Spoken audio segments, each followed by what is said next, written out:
जोपर्यंत घमंड निघणार नाही तोपर्यंत आरोग्य मिळणार नाही. जोपर्यंत अहंकार जाणार नाही तोपर्यंत आरोग्य मिळणार नाही. एलिशाला माहिती होतं ही पक्षी एलिशाने काय केलं होतं, त्याच्या हृदयावर ही छाप होती. कितीही मोठा माझ्याकडे आला त्याला घमंड काढायलाच लागेल. तो चालता झाला, तो अहंकाराने भरला.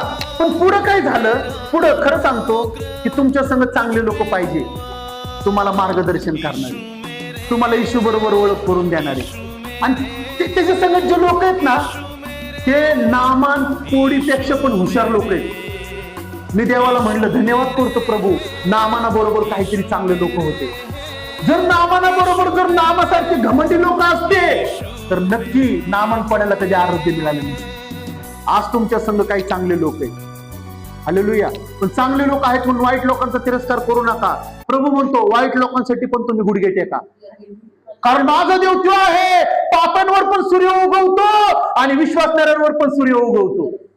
तुम्ही कोण आहेत भेदभाव करणारे? हालेलुया. प्रत्येकासाठी मी रक्त सांडलेले, कुणाला सोडू नका, सगळ्यांसाठी गुडघे टेका.